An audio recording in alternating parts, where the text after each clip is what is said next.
Good morning and welcome to Tuesday Tales. So glad you could join us. Did you see my bubble? Have you ever chewed bubblegum before? Have you ever figured out how to blow a bubble? Isn't it crazy? It can stretch and grow. And sometimes if you got really great bubblegum, you can get a really big bubble. That's right, isn't it? We're going to talk about another thing that stretches, and it's part of our bodies. Today, we're going to talk about our minds and how we can stretch our brains. We're going to talk about something called growth mindset, how we can work things out and grow and do more and more. Before we read our book today, I was going to talk a little bit about the different books you can check out at the library. So I mentioned that we're going to talk about growth mindset. And that means if something is hard, maybe practicing will help, or maybe trying again and again. It might mean that today you can't do it, but maybe you can't do it yet. So if you practice the piano, you could get better and better at the piano. It also means things that might be scary or that you might need to be brave for, or things that you can try, and then the next time you'll get better and better at them. So some of the books that we have at the library that talk about this are picture books, like The Girl Who Never Made Mistakes. Here's a secret. She makes a mistake in this book, and she figures out what to do next. We have this picture book about Humpty Dumpty after the fall. After Humpty Dumpty falls down, he has to figure out what to do next. Will he ever go on a wall again? Read the book and find out. We also have some great nonfiction books. So those are books with true facts in them. This one is called Zach Gets Frustrated. Can you make a frustrated face? Sometimes you feel angry when you're frustrated. This one talks about what different things you can try if you get frustrated. These are some of my favorite nonfiction books. It says you can encourage others, and then it gives you a choice, tease or inspire. So each of the different pages takes you through something that might happen, and then you have a choice. Will you help inspire friends, or will you tease them? So it gives you help along the way. So those are nonfiction books that you can check out. I have a few more behind me that you might be interested in, and you can always put those on hold and pick up for curbside service, or you can come in and pick them up too. So now I wanted to talk a little bit about that brain of yours too. Let me show you a few different pictures. I'm going to share my screen with you, so this will take just a moment. Okay, so remember I talked about growth mindset? We can build our brains. So I wanted to show you our brains are pretty amazing. Our brain has lots of different parts in it. And I found this book called The Fantastic Elastic Brain. And it had this great picture of the different parts of your brain. Your cerebrum, your hippocampus, so cerebellum, aren't these fun words to say? Prefrontal cortex and amygdala. Let's see what those different parts do. So it says here that big part of your brain, the cerebrum, is the largest part, and it helps you think and speak. The cerebellum part of your brain is the part that helps you walk and ride a bike or play tag. Ooh, there are a couple more parts. The prefrontal cortex is the part that helps with decisions. That lunch lady says, would you like mystery meat or secret soup? Decisions, decisions. The hippocampus, right in the middle of your brain, is like a file cabinet for all of your memories, all those stored memories. The amygdala is what controls your emotions, that teeny piece in the middle of your brain. Emotions are like when you're mad, make that mad face, a sad face, when you're happy and excited. And then the neurons are in your brain and they help connect everything. pass along those messages throughout your brain. So all those different parts of your brain work together to stretch it. You can stretch part of your brain. You can stretch the part that controls your feelings.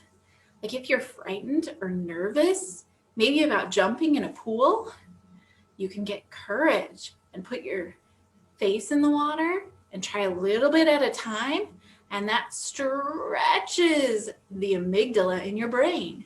And eventually, you'll overcome your fear. So you'll be braver the next time you dive into the water. Your brain can also work together. So when you learn something new, you're building on what you've already learned, and your brain works together.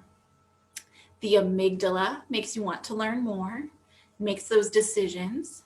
The cerebellum calls up the memory of watching your piano teacher at your lesson.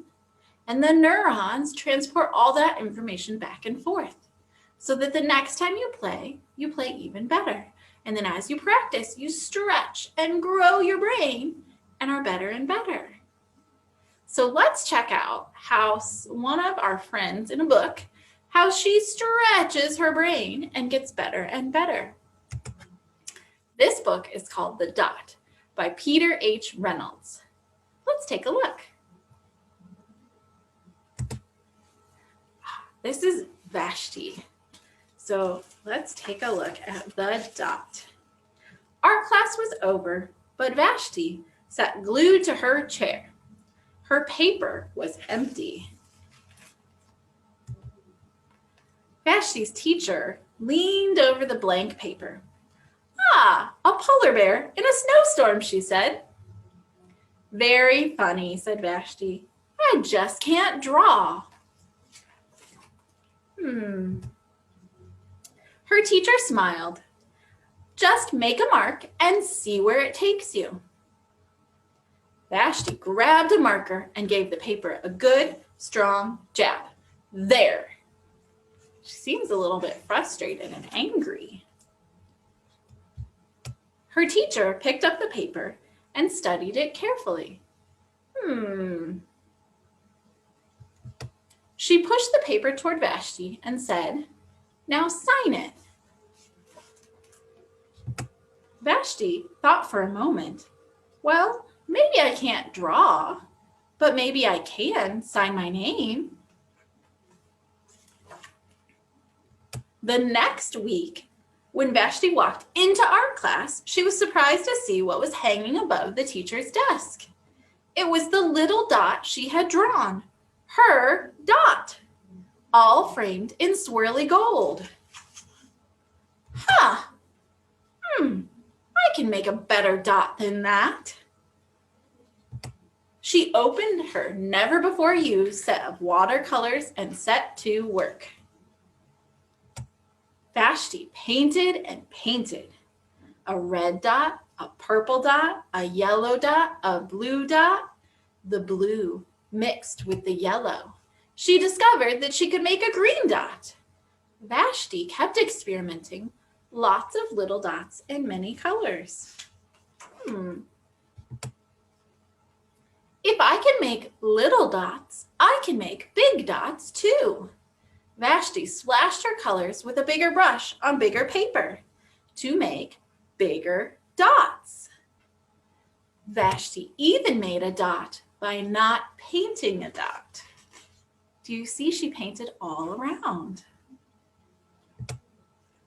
At the school art show a few weeks later, Vashti's dot made quite a splash. Look at all of those dots. Those are all her paintings.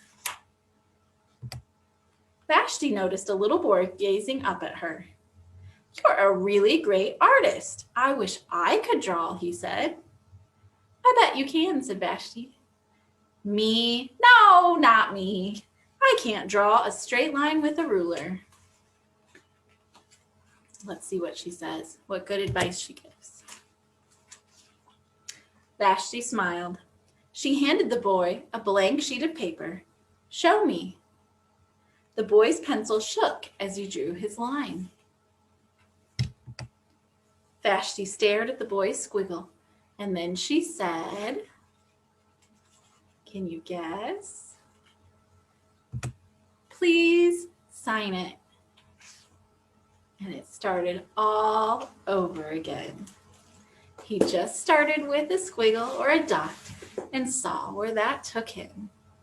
See, everyone can be an artist. And the more you practice and the more you discover, you can stretch your brain and do more and more. Thanks so much for tuning in for Tuesday Tales. I'm so glad you got to join us and stretch your brain. Maybe you can try some new things. We'd love to see you at the library or at curbside pickup. We'd love to get some books for you if you're interested. So let us know how we can help. We'll see you again soon. Stay safe. Bye.